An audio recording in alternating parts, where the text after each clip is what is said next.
Fraților creștini, Hristos a înviat. Vreau să intru în casele voastre cu Domnul Iisus Hristos înviat din morți prin câteva cântări de la învierea Domnului Iisus din noaptea de înviere. Să dea Dumnezeu să umplă și casele voastre de lumina învierii, de pace și dragoste. Încă o dată Hristos a înviat.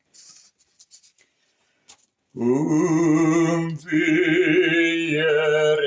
ta, Hristoase, Mântuitorule, îngerii o laudă în ceruri, și noi pe pământ nevrednice vești, cu inimă curată să-ți mărim. Hristos a înviat din morți, cu moartea pe moarte călcând, și celor de morminte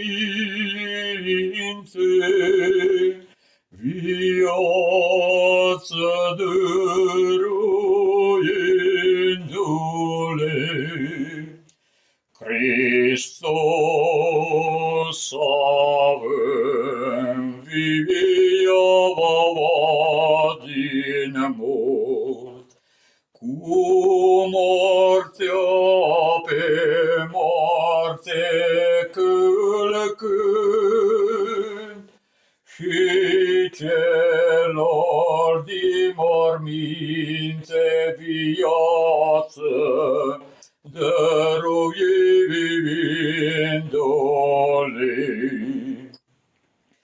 Hristos a înviat din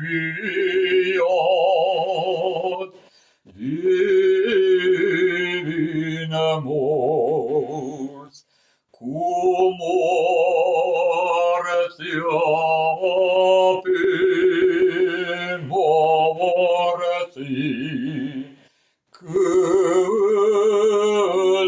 moarte călcând, și celor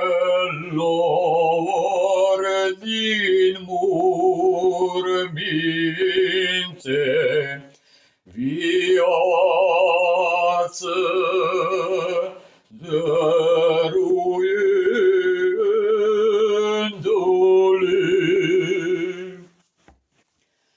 Hristos a înviat din morți, ziua învierii,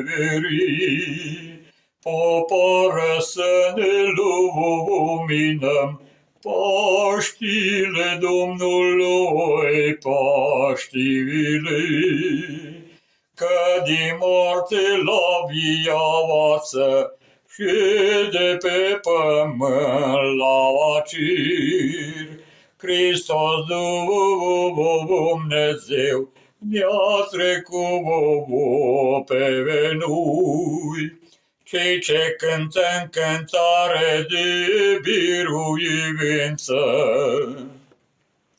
Hristos a înviat din morți, veni să bem băutură nouă, nu din piatră steaua varpă, făcută cu minuni, ci din mormântul lui Hristos, care a izvorât izvorul nestricăciunii, pentru care ne întărim. Venit mai înainte de dimineață,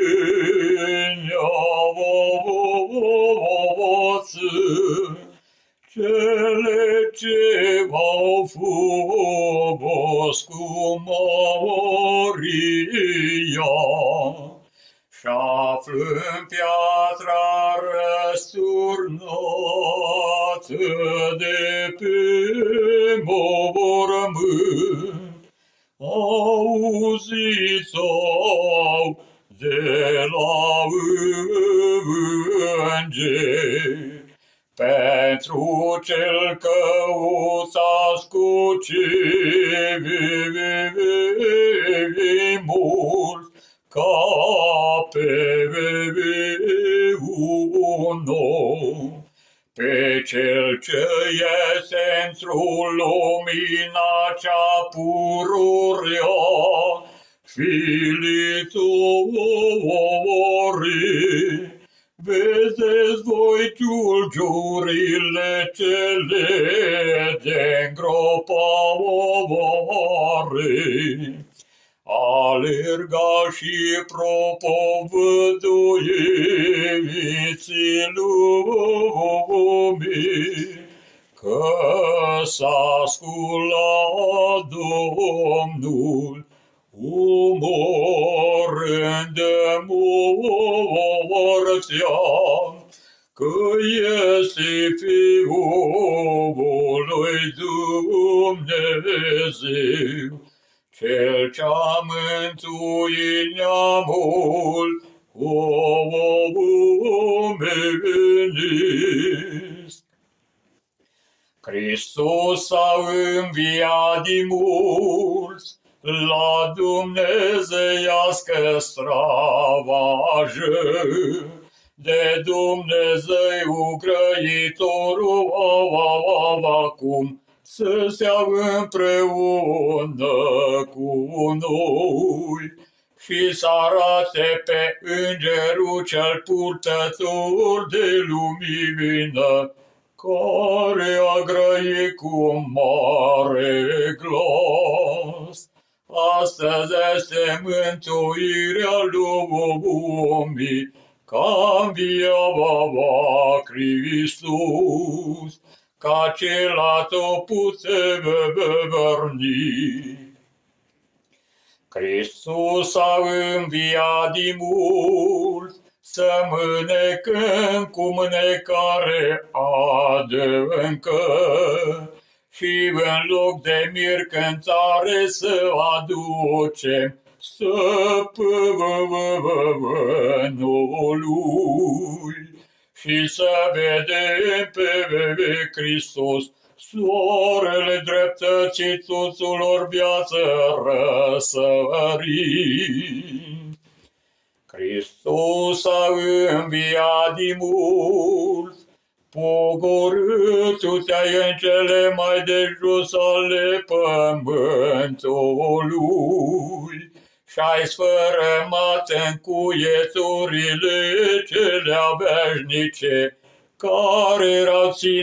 care țineau pe cele legați Hristoase, și a treia zi, ca și Ionă din Chit ai înviat din mormânt. Deși ți-ai pogorât în mormânt, cela ce ești fără de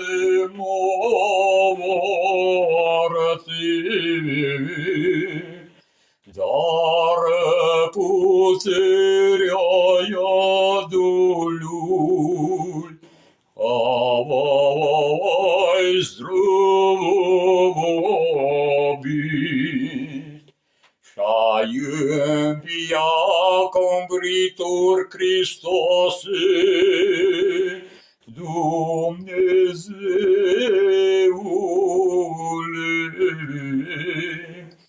Zic-mi femeilor mironosițe, bucurați-vă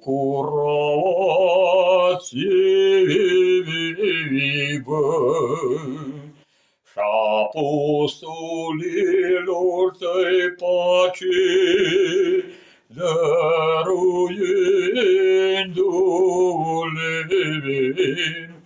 Cel ce dai celor căzuți, ridică arii. Învieând din sus divivi mormânt, precum a zis mai înainte, mi-a dăruit nouă viață veșnică și mare milă. Hristos a înviat din mult, Cel ce-a izbăvit pe tineri din cuptor, făcându-se om, pătimește ca un muritor. Și prin patimă pe cel muritor îl îmbravacă împodoba nestricăciunii. Cel ce este singur binecuvântat, Dumnezeul părinților și prea slăvit.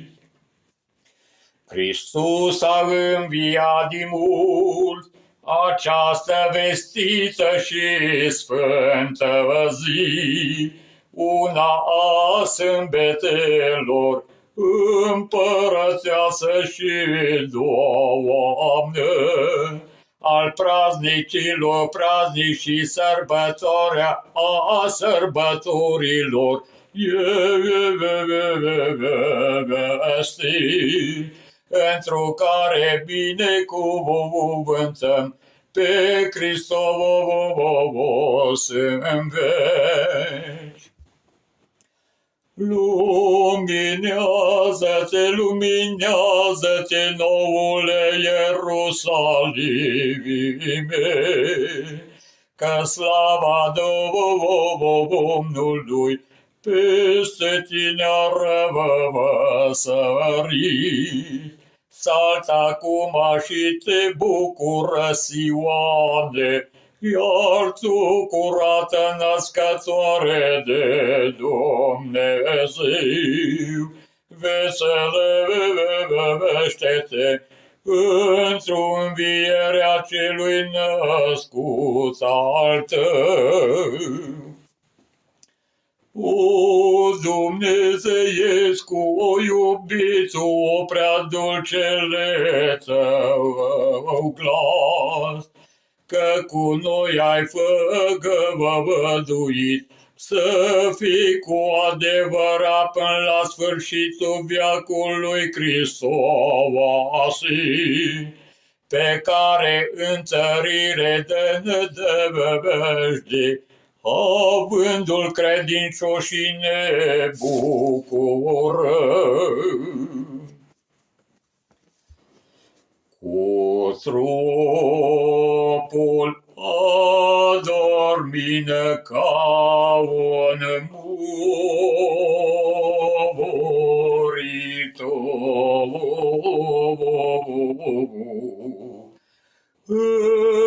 Împărații și domnii,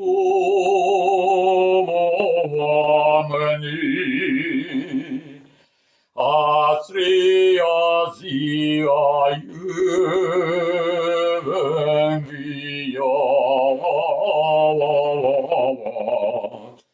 Pe Adam din stricăciune ridicând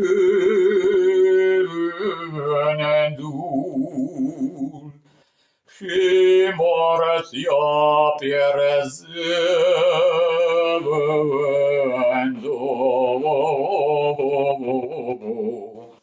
Poștile nestricăciunii lumii de mântuire.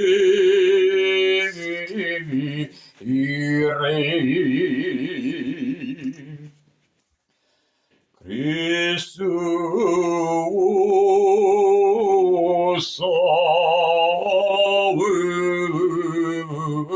înviat din morți, cu moartea pe moartea, călcând, și celor din morminte viață dăruindu-le, și celor din morminte